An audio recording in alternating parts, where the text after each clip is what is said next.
था कि कैसे अर्जुन अलग अलग क्या दे रहे हैं, रीजन दे रहे हैं कि युद्ध ना करने का रीजन दे रहे हैं।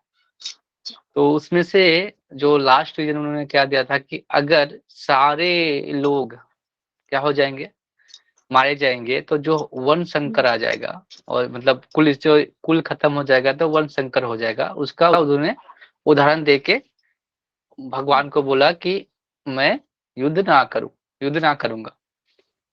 उसके बाद तो क्या होगा, अगर नाश हो जाता है तो उसके बाद क्या स्थिति उत्पन्न हो जाएगी। तो नेक्स्ट श्लोक में उन्होंने एक्सप्लेन किया है पूरा कि मतलब अर्जुन क्या बताना चाह रहे हैं।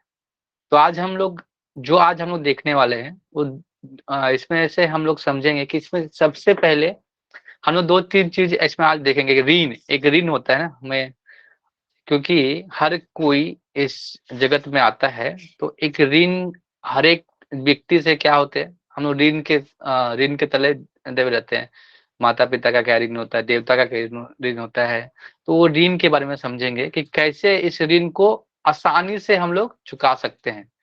और अगर वो विधि नहीं अपनाते हैं तो हमें फिर से उस ऋण को फुलफिल करने के लिए बार बार जन्म लेना पड़ता है। तो उसके बारे में हम लोग थोड़ा समझेंगे, प्रयास करेंगे। और कैसे अगर कुल नाश हो जाता है तो कौन सी क्रिया लुप्त हो जाएगी, उसके बारे में अर्जुन क्या बताना चाह रहे हैं, तो उसके बारे में चर्चा करेंगे। तो पहले हम प्रार्थना करेंगे और फिर लास्ट में हम थोड़ा सा आज जगन्नाथ दास बाबा जी का तिरुभाव दिवस है, तो हम लोग उसके बारे में थोड़ा जानने का प्रयास करेंगे। थोड़ा भक्तों के बारे में सुनने, और उनको वैष्णव सार्वभौम क्यों कहा जाता था, क्यों ऐसे, तो हम उनके बारे में थोड़ा जानने का प्रयास करेंगे। तो वो लास्ट में हम देखेंगे। पहले इस श्लोक को हम पढ़ेंगे, उसके बाद हम इस श्लोक का तात्पर्य और अर्थ के बाद हम लोग आगे का बढ़ेंगे। हरे कृष्ण। तो हम लोग प्रार्थना करते हैं, उसके बाद फिर शुरू करेंगे। ओम अज्ञानतिमिरन्धस्य ज्ञान ज्ञानाञ्जना शलाकया चक्षुरुन्मिलितं तस्मै श्रीगुरवे नमः। श्री चैतन्य मनोभीष्टं स्थापितं येन भूतले स्वयं रूपा कदा मह्यं ददाति स्वपदान्तिकम्। वन्देऽहं श्रीगुरो श्रीयुतापदकमलं श्रीगुरून् वैष्णवं च श्रीरूपं साग्रजातं सगण रघुनाथान्वितं तं सजीवम् साद्वैतं सावधूतं परिणासहितं कृष्ण चैतन्य देवं श्री राधा कृष्ण पादां सागरलिता श्री विशाखावितांश हे कृष्ण करुणा सिंधु दीनबंधु जगतपते गोपेश गोपीकांत राधा कांत नमस्तुते तप्त कांचन गौरांगी राधा वृंदावनेश्वरी विश्वानुसुते देवी परमामि हरिप्रिये वाञ्छाकल्पतरुभ्यश्च कृपा सिन्धु पतितानां पावनेभ्यो वैष्णवभ्यो नमो नमः। जय श्री कृष्ण चैतन्य प्रभु नित्यानंद श्री अद्वैत गदाधर शिवासादि गौर भक्त वृंद। हरे कृष्णा कृष्ण कृष्ण हरे हरे, हरे राम राम राम हरे हरे। हरे कृष्णा। तो आज हम जो श्लोक है, हम लोग भगवत गीता पढ़े, तो भगवत गीता की कक्षा में इस सत्र में आपका स्वागत है। तो जो चैप्टर है वो है कुरुक्षेत्र के युद्ध स्थल में सैन्य लक्षण। और जो हम आज पढ़ने वाले श्लोक है 41 और 41। तो उसके बारे में हम एक बार श्लोक पढ़ेंगे, उसके तात्पर्य को, उसके अनुवाद को पढ़ेंगे और फिर जानने का प्रयास करेंगे कि इस श्लोक में अर्जुन की क्या मंशा है और क्या बताना चाहते हैं, और प्रभुपाद ने क्या तात्पर्य में लिखा है हमारे लिए। तो उसको हम खोजने का प्रयास करेंगे। ओके। शंकरो नराकेव कुलकरानं कुलश्च च पतन्ति पतन्ति पितरो हे येषां लुप्तपिण्डोदक्रियः। शंकरो नराकेव कुलघ्राणं कुलस्य च पतन्ति पितरो हेषां लुप्तपिण्डोदकक्रिया। शंकरो नराकेव कुलघ्राणं कुलस्य च पतन्ति पितरो हेषां लुप्तपिण्डोदकक्रिया। कोई भी दोहराना चाहते हैं? हरे कृष्ण ओके। प्रभु जी। Yes yes. शंकरो नराकया एव घृणाम शंकरो नराक्य एव कुलस्य घ्राणाम कुलस्य च पतन्ति पितृ ही ऐसा लुप्त पिंड उदक्रिया। हरे कृष्ण। हरे कृष्ण। ओके, तो हम लोग इसका अनुवाद पढ़ते हैं। तो इसमें अनुवाद पढ़ के फिर हम इसके बारे में जाने को। तो आज अवांछित संतानों की वृद्धि से ही निश्चय परिवार के लिए तथा पारिवारिक परंपरा को विनष्ट करने वाले के लिए नारकीय जीवन उत्पन्न होता है। ऐसे पतित कुलों के पुरखे गिर जाते हैं क्योंकि उन्हें जल तथा पिंड दान देने की क्रियाएं समाप्त हो जाती है। तो वैदिक शास्त्र में बहुत सारे जो पुण्य हैं, पाप हैं, उसके फलों के बारे में बताया गया है। तो जैसे बहुत सारे जो बहुत अच्छा पुण्य करते हैं वो कहाँ जाते हैं? स्वर्ग में जाते हैं। जो थोड़ा औसत पुण्य करते हैं वो कहाँ जाते हैं? पितृलोक में जाते हैं। और कुछ को धर्म के लिए धर्म का काम कुछ करते हैं रीजन के लिए, तो वो भी पितृलोक में जाते हैं। लेकिन अगर लोक में अगर जब तक उसका बोलते ना कि अगर कोई देह का त्याग किया, ठीक है, देह का त्याग करने के बाद उसके उसके जो एंसेस्टर मतलब जो हम लोग में पूर्वज है, तो हमें क्या करते हैं? पिंड दान करते हैं। अगर उसका पिंड दान नहीं होता है तो उसको उनका अलग से कोई लोक प्राप्ति नहीं होता है। जब तक उनके क्या करते हैं, उनको अगला जन्म नहीं होता है जब तक उनको पिंड दान नहीं करते। तो इसीलिए हम लोग जाते हैं पितृपक्ष एक आता है, तो उसमें हम लोग क्या करते हैं? पिंड दान की प्रथा है। फिर जब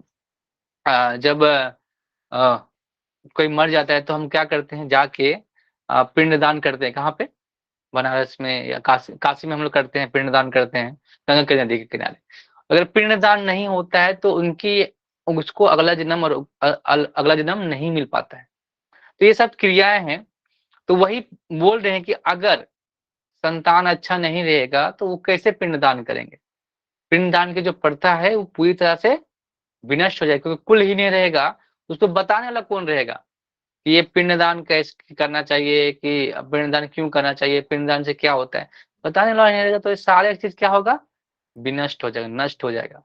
जैसे आप सुनते हो कि बहुत सारे जगहों में, जैसे मतलब यहाँ इंडिया में तो हम लोग सब जानते हैं कि हम लोग पिंडदान करते हैं, लेकिन बहुत सारे जैसे बाहर जगह में क्या करते हैं? पिंडदान की क्रिया नहीं होती, पिंडदान की प्रथा नहीं है। इसीलिए देखते हैं कि आप वहां पे जो आत्माएं भटकती रहती है, आत्माएं भटकती रहती है, आत्माएं मतलब जो शरीर है, सूक्ष्म शरीर, जो उनको क्या होता है कि इच्छाएं हमारे अंदर रहती है।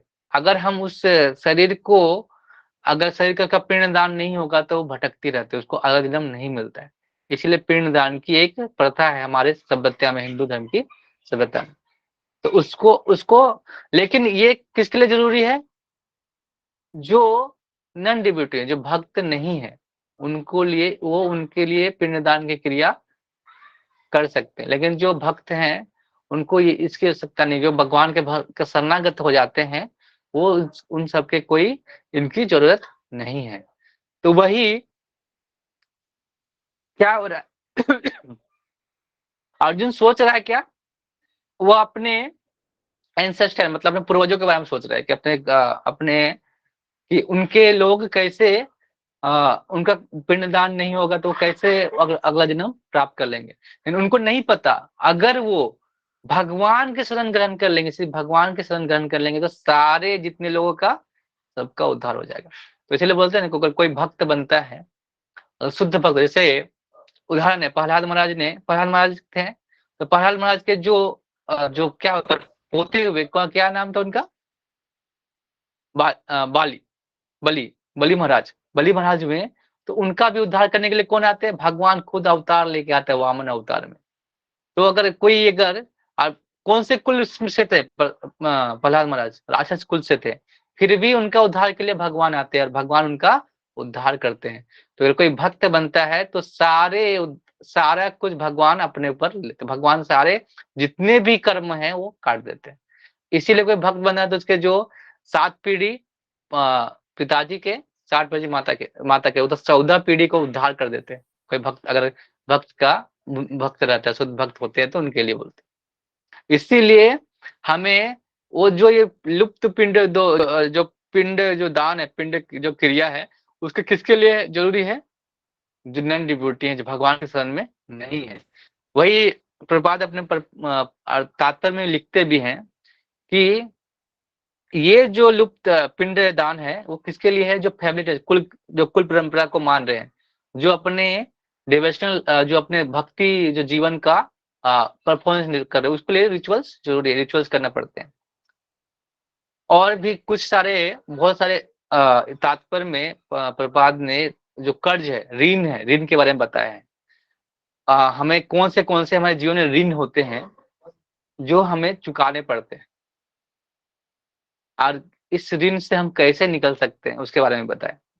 तो 4 प्रकार के ऋण मुख्यतः होते हैं। उसमें होता है देवता ऋण, देवता के जो ऋण है, तो उसको उसको इसके बारे में आप तीसरे चैप्टर में हम लोग पढ़ेंगे गीता के। इसमें कर्मकांड जो अग्निहोत्र ब्राह्मण होते हैं, उनके जो ऋण है देवताओं के ऋण है, जो हम लोग जो हमारे साथ कुछ दे रहे हैं, जैसे इंद्रदेव हैं, सब ये सब ऋण है जो वर्षा करा रहे हैं, अग्निदेव इस ऋण है, तो वो ऋण के लिए देवताओं की पूजा करना उसके एक ऋण की तरह है। उसके बाद ऋषि ऋण होता है। ऋषि का ऋण क्या है कि कोई अगर आपको स्पिरिचुअल लाइफ का ज्ञान दे रहा है, मतलब कोई आपका ज्ञान दे, नॉलेज दे रहा है, वैदिक शास्त्र पढ़ा रहा है, और साथ में आपको कैसे जीना चाहिए, कैसे क्यों क्यों हमको जीना चाहिए इसे बता रहा है, उसका भी ऋण होता है। जो स्वाध्याय कराते हैं उसको नाम है स्वाध्याय, जो आपको पढ़ाते हैं अपने बारे में कैसे करना है, उस ऋण के बारे में बता रहे हैं। अब एक और ऋण होता है रिलेटिव, जो आपके मदर फादर हैं, पितृ ऋण बोल सकते हैं। जो अदर लिविंग बीइंग, मतलब जो दूसरे जीव हैं उनका, जैसे उनका जो ऋण होता है। जैसे आपने अगर प्रपाल लीला में पढ़ी होगी तो प्रपाल के जो पिताजी थे क्या कहते थे, वो हमेशा उनके पिताजी कपड़े का व्यापार था, तो हमेशा वो खाना रखते थे किनके लिए? आ, अपने जो जीव है, जो चूहा है, उसके लिए रखते थे खाना। क्यों? क्योंकि उसका भी खाने के आपको देने का, मतलब आप अगर कोई जीव छोटा जीव होता है उसका हमको केयर करने का एक जिम्मेवारी होता है, तो वो रखते थे। तो क्या होता था कि वो खाता था और उनके कपड़े को काटता नहीं था। जैसे कपड़े क्यों काटते चूहे? क्यों काटते हैं? क्योंकि उनके पास खाना नहीं होता, तो क्या करते हैं चूहे उसको कुतर देते हैं। तो अगर हम उनके लिए खाना रख देंगे तो वो कुतरेंगे नहीं। अगर आप ऐसा अगर देखिए, आप अगर चूहे से बचना है तो आप क्या कर सकते हैं, खाना तो उसको रख दीजिए, वो दूसरा चीज नहीं छुएंगे, तो खाना रखेंगे तो। और उसके बाद है रिलेटिव्स हैं। उनको रिलेटिव मतलब उनको क्या करता है पता है, रिलेशन रखना पड़ता है, उस रिलेशन को मेंटेन करना पड़ता है। ऐसा ऐसा सिचुएशन होता है। और दूसरा है अदर ह्यूमन बीइंग को कैसे कर सकते हैं, ऋण से निकल सकते हैं। उनको चैरिटी दान देते हैं। हम क्या करते हैं, दान देके हम अपने जो ऋण को उतार सकते हैं, ऋण को उतारना चाहिए। और एक दूसरा, अब चौथा है जो पितृ ऋण। जो पितृ ऋण क्या है? जो पितृ हमारे जो हमारे जो पूर्वज हैं, उनको उनको क्या करते हैं, उनको जो हमारे से जो हमको सब कुछ मिलता है ना, जो हमारी जमीन है, जो सारी की संपत्ति है, जो हमको एंसेस्टर से मिल रहा है, उनका ऋण को चुकाने के लिए हम क्या करते हैं, पिंड दान करते हैं। पिंडों का दान। तो वो पिंड दान श्राद्ध क्रिया जो उनके उनके ही जो वंशज है वो करते हैं, तो उनसे क्या होता है, उनको अगला जो शरीर प्राप्त होने में आसानी होता है। इसीलिए हर साल हम लोग क्या करते हैं, पिंड दान करते हैं। तो अगर ये 6 महीने का जो होता है ना, समय होता है कि 12 घंटे देवता के होते हैं, 12 घंटे 6 महीने जो होते हैं, रात का दक्षिणायन उत्तरायण होता है जो हमारा। तो उसी दौरान अगर एक दिन हम अगर दे देते हैं उस खाना अगर देते हैं, तो वो 6 महीने, मतलब उसको एक दिन देते हैं तो वो 6 महीने का ऐसा पीरियड चलता है। तो वो एक दिन के बराबर है, मतलब 6 महीने में दे रहे हैं तो एक दिन उनका पूरा समय चल जाता है। तो इसको वो तो पितृलोक में जाके उनको प्राप्त हो जाते हैं। तो इसीलिए वो बोल रहे हैं कि अगर ऐसा है तो हम क्या करेंगे, ऐसा अगर वो सारे वंश खत्म हो जाएगा, कुल नाश हो जाएगा, तो हम कैसे इस जो पिंड क्रिया है वो कैसे उसको, वो तो भी तो समाप्त हो जाएगा। इसके लिए वो चिंतित है। तो आगे प्रपात तात्पर्य में लिखते हैं कि अगर कोई मुकुंद का शरण लेता है, मुकुंद, मुकुंद मतलब क्या होता है? भगवान, भगवान मतलब मोक्ष प्राप्त करने, मोक्ष देने वाले मुकुंद भगवान। तो अगर मोक्ष के भगवान खुद हैं, अगर कोई भगवान के शरणागति हो जाता है तो सारे जो ये ऋण है वो सारे समाप्त हो जाते हैं।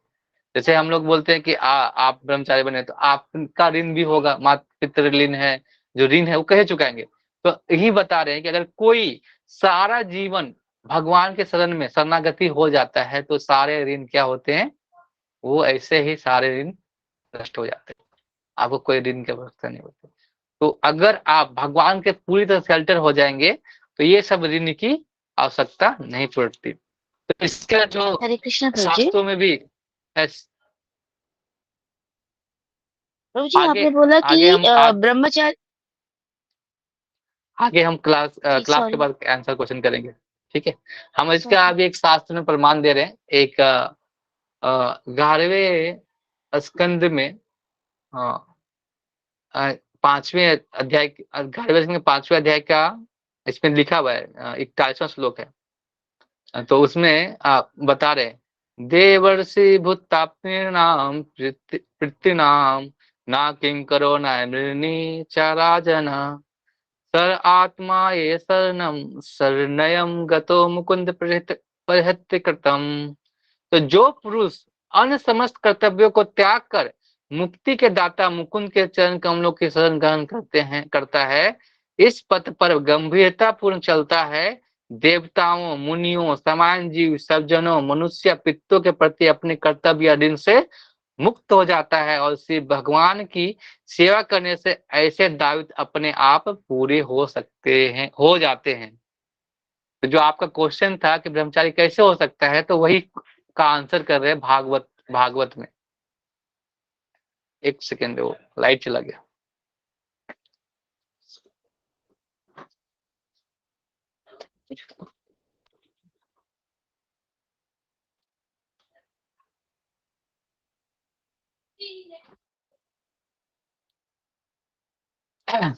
तो इसमें प्रपात ने वही भागवतम का 11वां कैंटो में, आप और एक्सप्लेनेशन पढ़ना चाहते हैं, तात्पर्य, तो आप उसको पढ़ सकते हैं। तो अगर कोई भगवान के शरण ग्रहण करता है तो ये सारे क्या हो जाते हैं, क्या होता है, पूरी तरह से नष्ट हो जाते हैं। मतलब क्या बोल रहे हैं कि जो कोई अगर भगवान की सेवा में पूरी तरह से क्या होता है, मुक्ति के दाता मुकुंद के ऊपर बोलते हैं, मुक्ति के दाता किसको बोलते हैं? मुकुंद। वो उनके अगर चरण का शरणागत कोई लेता है, जितने सारे भी जो ऋण है, यहाँ पे बता रहे हैं, खुद भागवतम में लिखा हुआ है, आप उसको पढ़ सकते हैं, उसके बारे में बोल रहे हैं। तो हम एक बार तात्पर्य पढ़ेंगे, उसके बाद आप क्वेश्चन आंसर कर सकते हैं। सकाम कर्मों के विधि विधानों के अनुसार कुल के पितरों के समय समय पर जल तथा पिंड दान दिया जाना चाहिए। यह दान विष्णु पूजा द्वारा किया जाता है, क्योंकि विष्णु को अर्पित भोजन के उच्छिष्ट भाग के खाने से सारे पाप कर्मों से उद्धार हो जाता है। कभी कभी पितृगण विविध प्रकार के पाप कर्मों से ग्रस्त हो सकते हैं। कभी कभी उनमें कुछ को स्थूल शरीर प्राप्त न हो सकने के कारण प्रेतों के रूप में सूक्ष्म शरीर का धारण करने के लिए बाध्य होना पड़ता है। अतः जब वंशजों द्वारा पितरों को बचा प्रसाद अर्पित किया जाता है तो उसका प्रेत योनि अन्य प्रकार के दुखमय जीवन से उद्धार होता है, और पितरों को इस तरह की सहायता पहुंचाना कुल परंपरा है। जो लोग भक्ति जीवन यापन नहीं करते उन्हें ये अनुष्ठान करने होते हैं। कल भक्ति करने से मनुष्य या सैकड़ों हजारों पितरों का ऐसे संकटों से उबारा उबार सकता है। तो ऐसा क्या बोल रहे हैं, उबार सकते हैं। कैसे उबार सकते हैं? अगर हम किसकी शरण ग्रहण करते हैं? मुकुंद की शरण ग्रहण करते हैं। तो यहाँ पे आप क्वेश्चन कर सकते हैं। अगर कोई, एक सेकंड, अगर कोई पूरी तरह से भगवान के शरणागति होता है तो ये सब कुछ कर्म कांड करने की आवश्यकता नहीं है। लेकिन क्या है कि हम समाज में है तो पिंडदान करना चाहिए, हमारे रिचुअल्स में आते हैं। तो क्या कि जो अगर कोई मरने वाला, चलो वो नॉन डिवोटी है, तो उनका पिंडदान किया जाना चाहिए, ये हमारे रिचुअल्स है।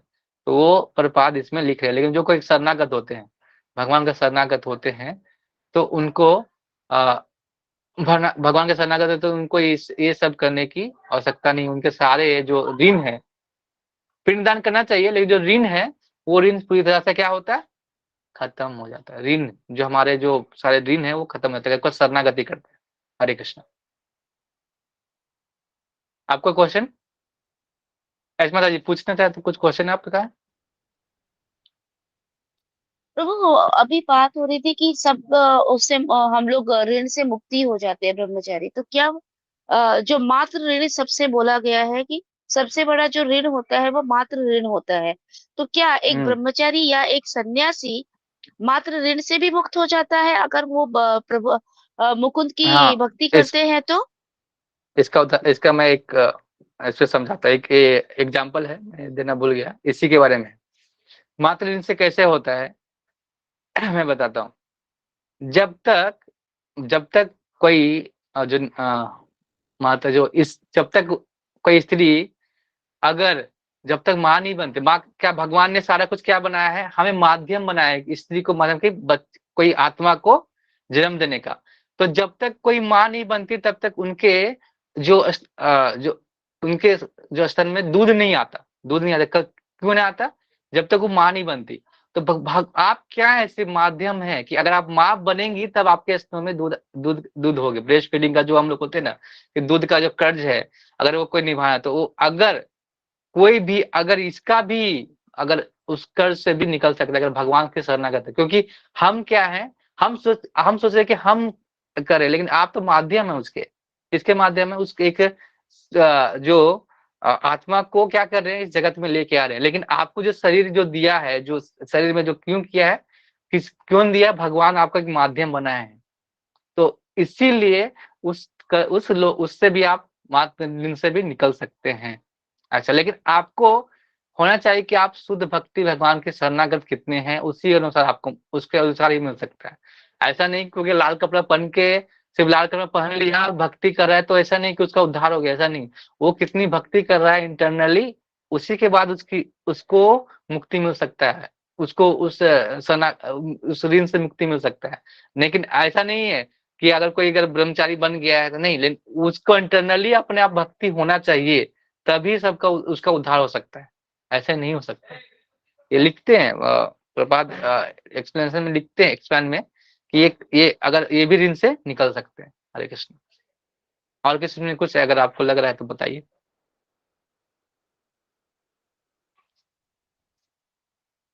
क्योंकि हम सब माध्यम हैं, एक भगवान ने हम क्या बनाया, माध्यम बनाया है। किसके लिए? तो माता भी एक माध्यम है कि आत्मा को हम लोग क्या करते हैं, आत्मा को एक जीवन देने के लिए। और यहाँ आत्मा कोई मेल और फीमेल नहीं होता है जो शरीर प्राप्त करते हैं। तो हम क्या बनते हैं, हमको शरीर किसके अनुसार मिलता है, अपने कर्मों के अनुसार मिलता है। हमको लग रहा है कि हम मेल और फीमेल है, लेकिन आत्मा तो मेल और फीमेल नहीं है। आत्मा तो कोई भी हो सकता है। आप पिछले जन्म में मेल भी हो सकते हैं, इधर अगले जन्म में फीमेल भी हो सकते हैं। ऐसा कुछ कुछ ऐसा तो है नहीं। वो अपने कर्मों के अनुसार उसको अगले जन्म में मिलेगा। तो आप एक माध्यम बन रहे हैं कि एक भगवान ने आपको एक माध्यम बनाया है एक आत्मा को इस जगत में लाने का। ऐसा सोच के हम करना चाहिए। तो ऋण है, अगर आप नॉन डिवोटी हैं, अगर भक्त नहीं है, तो आप कर्म कांड से जाएंगे तो ऋण को चुकाना पड़ेगा आपको। मातृ ऋण पितृ ऋण को चुकाना पड़ेगा, ऐसा बोल रहे हैं। लेकिन जो भगवान के शरणागत में आ जाता है, उस ऋण वो पूरी तरह से मुक्त हो सकता है अगर भगवान की सेवा कर रहा है पूरे हृदय से। तो ये जरूरी है, पूरे हृदय से। ऐसे नहीं कि अब वो दिखावा करके कर रहा है तो उससे वो मुक्त नहीं हो सकता। फिर उधर भी नहीं रहा, न इधर करा, तो दोनों तरफ से वो गया, चला गया। हरे कृष्ण। और कुछ बोलना है? नहीं तो मैं आज हरे थोड़ा कृष्ण प्रभु। ऐसे। ये प्रभु, आपने चार ऋण बताया था ना, तो हम्म। एक तो देवता ऋण है, दूसरा ऋषि ऋण है, हम्म। और और एक समान जीव अ, ऋण है और सौजन। वो समान जीव समान मतलब कोई जीव। जीव है। समान जीव इसमें देखिए, आप तात्पर्य पढ़ेंगे ना तो उसमें लिखा हुआ है। और जो भागवतम का जो श्लोक है उसमें सारा उसके बारे में बताया गया है। आप भागवतम का 11 कैंटो पढ़ सकते हैं। अगर उसको क्या कि अगर पढ़ेंगे तो आपको पूरा याद रहेगा कि आपको किसके लिए बात किया है। तो आप अगर आज टाइम मिले तो एक 10 मिनट पढ़ सकते हैं। 5वां स्कंद का 41वां श्लोक है। आप उसको पढ़ सकते हो, उसको एक्सप्लेन करके तात्पर्य को 5वां पढ़ेंगे या ना। 11th? 11 कैंटो 5वां चैप्टर हाँ 41वां श्लोक। ओके। Yes yes. तो स्कंद ओके अर्जुन यस। का याद आ गया। अर्जुन क्या है अभी, क्षत्रिय स्पिरिट के, क्षत्रिय का सोच रहा है, वो नहीं सोच रहा है कि क्या भगवान का काम है, अगर हम भगवान का शरणागत होंगे तो उनका सारा कुल का क्या हो जाएगा, उद्धार हो जाएगा। तो उद्धार हो इसलिए जाए। 5वां वो स्कंद और वर्षे कौन सा है प्रभु जी? 41 श्लोक 40। 41। जी जी। ओके, तो अभी ओके हम ओके। जगन्नाथ बाबा जी के बारे में थोड़ा 2-5 मिनट 2-3 मिनट हम तो जानेंगे, क्योंकि थोड़ा भक्तों के बारे में हम सुनते हैं तो हम क्या होते हैं, हमको हम कहाँ हैं उसकी भक्ति पता चलती है, हमारी भक्ति पता चलती है कि कहाँ हम अभी हैं और कहाँ तक पहुंचना चाहिए। तो जगन्नाथ बाबा जी भक्ति विनोद ठाकुर के समय के मतलब समकालीन है, उसी समय में थे। और उनको उस समय जब 1750 में उनका ऐसा ऐसा तो 1870 ज्यादा क्या है कि जो वो बहुत सारे जो शुद्ध भक्त होते हैं ना, अपने बारे में ज्यादा कुछ लिखते नहीं ना, ज्यादा उनको पता होता है, तो इनके बारे में ज्यादा ज्यादा हमारे पास ऐसे नहीं है कि मतलब ज्यादा साक्ष्य नहीं, परिचय नहीं है, बुक नहीं है, लेकिन थोड़ा मोड़ा जो है हमें उसको बता रहा हूँ।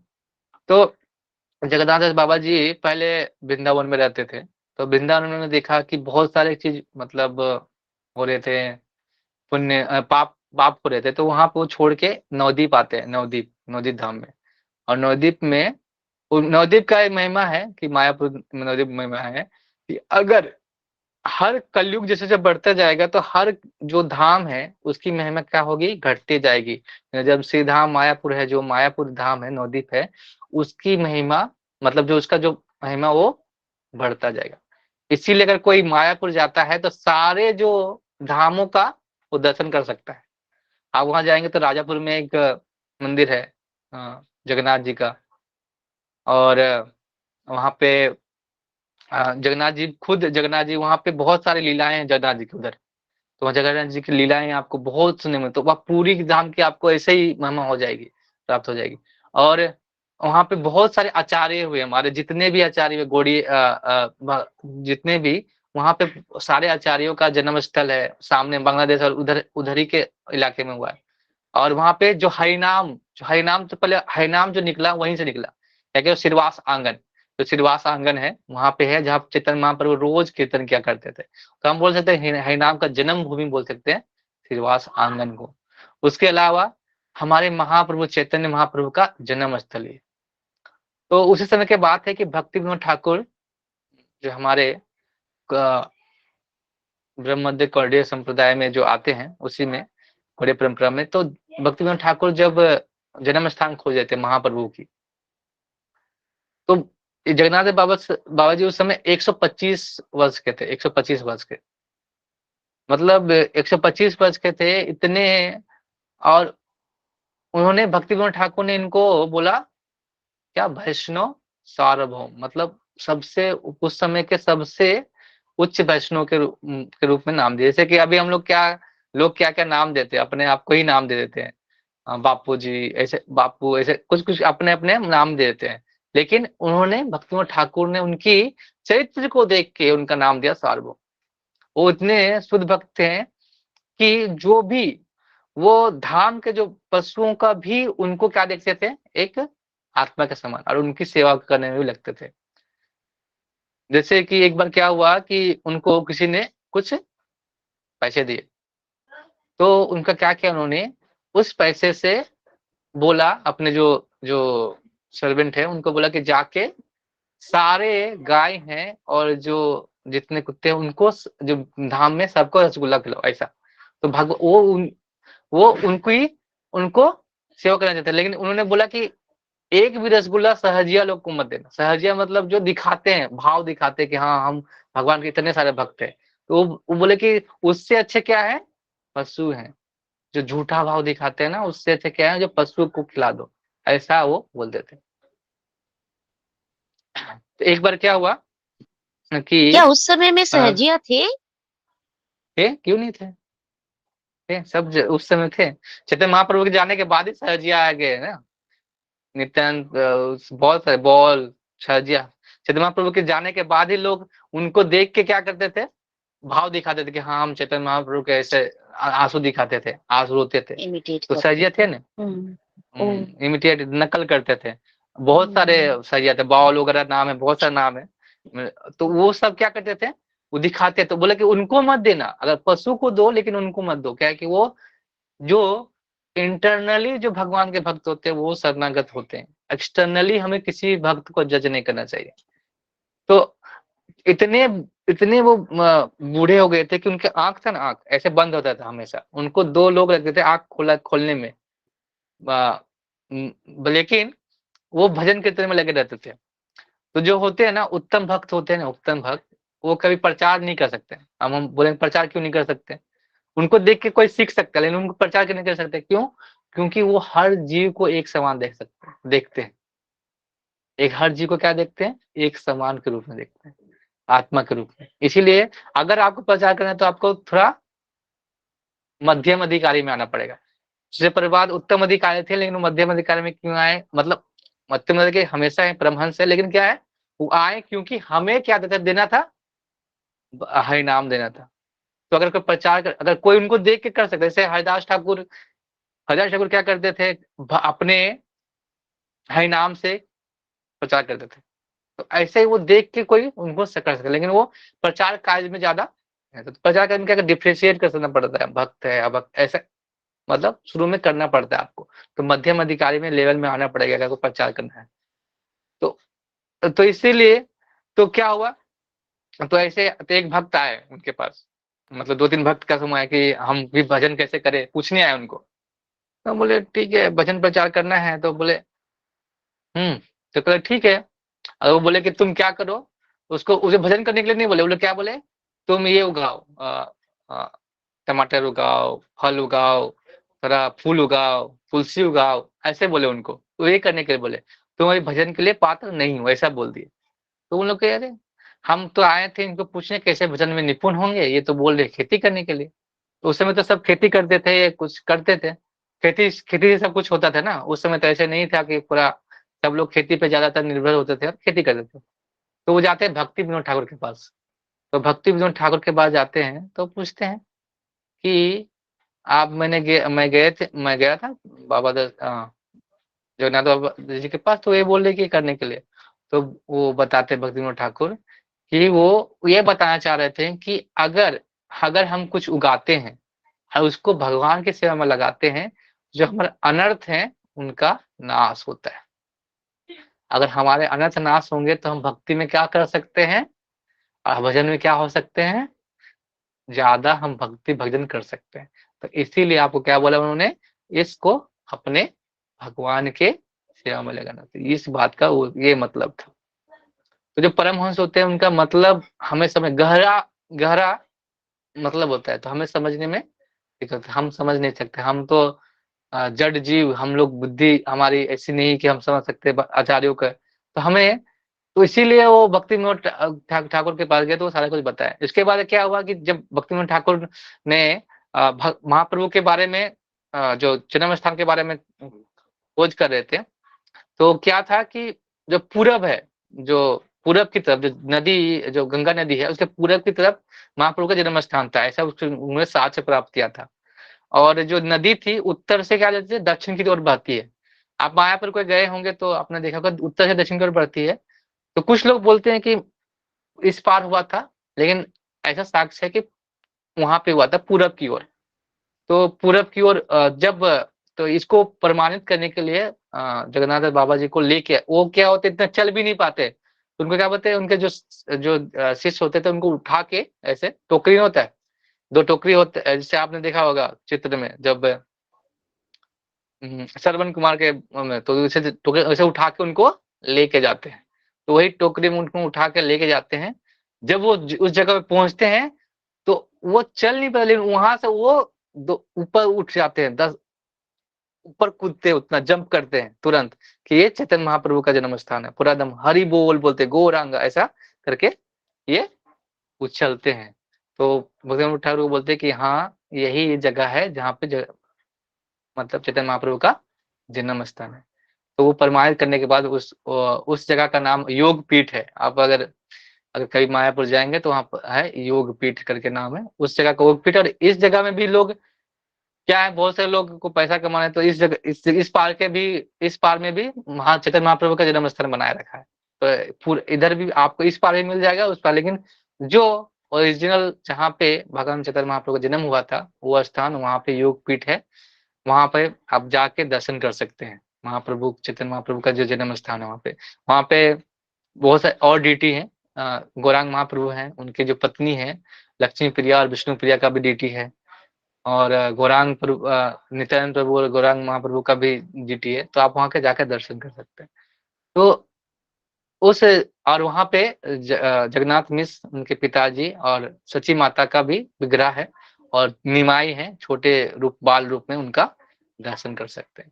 मैं अभी कल ही मतलब कल ही दर्शन किया। कल कल गया, दर्शन वगैरह करके आया। तो हमें हरि बोल। हमें हमें जगन्नाथ दास बाबा जी से हम देख सकते हैं कि कैसे वो एक बार ऐसा एक और स्टोरी है, थोड़ा सा मैं देना चाहता हूँ कि उन्होंने जब वो खाना खाते थे ना तो वो पीतल की थाली मिला था उनको। और मांगते थे वो, मतलब जो मांग के खाते थे, मतलब जो जान में आया वही वही लेते थे प्रसाद। तो वो जो पीतल का थाली था वो उनको कोई दान दिया था तो उसी में खाते थे। तो एक बार क्या हुआ कि जो जो कुत्ते थे उनके थाली में वो खा रहे थे, खाते थे उन्हें वो वही वही थाली में खा लिए। तो उनके जो डिसाइपल ने उनको बोला, भगा दिया उस कुत्ते को पीले को। तो वो बोले कि तुमने क्यों भगाया? तो मतलब कि कुत्ते खा रहे, तो अगर कुत्ते खा रहे इसीलिए मैंने भगा दिया। तो बोले कि नहीं, अगर वो कुत्ते इस थाली में नहीं खा देते तो मैं भी नहीं खा सकता, ऐसा बोल दिए वो। ऐसा जगन्नाथ बाबा जी, क्योंकि वो धाम के कुत्ते धामवासी है। अगर कोई धामवासी है तो कोई भी जीव धामवासी, अगर कोई धाम में पैदा हुआ है तो समझिए क्या है, मतलब कितने कितने सारे पुण्य कमाए होंगे कि वो धाम में पैदा हुआ। अगर कोई मच्छर भी एक है तो अगर हम धाम में है तो हमें नहीं मानना चाहिए, ऐसा होता है। हमें कुछ अगर कोई एकक जो जीव है, जैसे हम वृंदावन जाते हैं तो क्या है, वहां से इतने बंदर हैं, क्या है, सब धामवासी है। और वहाँ के जो लोग हैं वो भी धामवासी हैं। तो हमें कभी भी नहीं देखना चाहिए कि गुटखा खा रहे हैं कुछ भी खा रहे हैं, तो हमें ये नहीं करना चाहिए कि नहीं नहीं, ये हमको कभी भी धाम को आंख से नहीं देखना चाहिए, कानों से सुनना चाहिए धाम को। जैसे हम देखते हैं कि श्याम कुंड राधा कुंड में कितना, अगर हम कोई भक्त जाएगा, अगर कोई जाएगा तो कैसे गंदा है पानी पर दिखेगा, कोई अभक्त जाएगा तो देखेगा गंदा पानी कितना गंदा है ऐसा। जो भक्त जाएगा वो जान देखेगा, क्या देखेगा, वो कानों से सुनेगा श्याम कुंड राधा कुंड जो भगवान के क्या है, लिक्विड फॉर्म है, वहां पे उसको देखेगा। तो इसी इसी चीज को हम नजर नजर बना, जैसे हम गंगा नदी में जाएंगे, यमुना में देखो, यमुना नदी कितनी दिखती है गंदी, लेकिन यमुना है वो, यमुना यमुना है वो, क्या भगवान का। तो वो दिखने में हम लोग आंखों से नहीं देखना चाहिए, कभी भी धाम को आंखों से नहीं, हमें सुनना चाहिए उसके बारे में लीला में, तभी हम उसको देख सकते हैं। इसीलिए क्या बोलते हैं ना कि हमें कहीं धाम जाए तो कब कहे जाना चाहिए, भक्तों के संग में जाएंगे। अगर भक्तों के संग में नहीं जाएंगे तो आप धाम पे अपराध करेंगे, धाम अपराध होता है। क्योंकि हम क्या करते हैं, जैसे तैसे हम लोग देखते हैं, हम लोग क्या देख रहे हैं, बिल्डिंग देख रहे हैं, लेकिन हम लोग क्या महिमा है किसके बारे में, तो ये हम लोग नहीं देख पाते। तो हमें प्रयास करना चाहिए। इसीलिए हमारे आचार्यों ने ये सब सारे चीज किए हैं, वो वैसा व्यवहार किए तो हमको इसे पालन कर सकते हैं। इसलिए भक्तों के बारे में सुनना, आचार्य के बारे में सुनने से हमारे जो जो हमें जो भक्ति में आगे बढ़ने की प्रेरणा मिलती है। हरे कृष्णा। तो हम प्रार्थना करेंगे जगन्नाथ बाबा जी से कि हमें भी मतलब हम तो उतना नहीं है, लेकिन हमें जो रास्ता हमने चुना है वो हमेशा उसी में लगे रहे, एंगेज रहे, और हमें हमें माया से दूर रखे, बस इतनी प्रार्थना हम लोग कर सकते हैं। हरे कृष्ण। तो आज हम आज इतना ही मैं समाप्त करता हूँ। अगर फिर हम कल नेक्स्ट क्लास करेंगे, नेक्स्ट में हम लोग पढ़ेंगे किसके और 2-3 श्लोक हैं इस चैप्टर के, उसके बाद हम नेक्स्ट श्लोक में जाएंगे, नेक्स्ट अध्याय में जाएंगे। हरे कृष्ण। तो कोई सवाल है हरे तो कृष्ण ऐसे पूज्य। मैसेज कर सकते हैं। यस, अगले मैसेज कर सकते हैं, हम उसको जवाब देंगे। हरे कृष्ण। हरे कृष्णा कृष्ण कृष्ण कृष्ण हरे कृष्ण हरे, हरे हरे, हरे हरे राम हरे राम राम, हरे राम राम राम राम हरे राम हरे। हरे हरे। श्रीमद् भगवद गीता की, जय श्रील प्रभुपाद की, जय जगन्नाथ दास बाबा जी महाराज की जय जय। समेत भक्त बिंद की जय। हरे जय। कृष्ण। कुलशेष प्रभु की जय।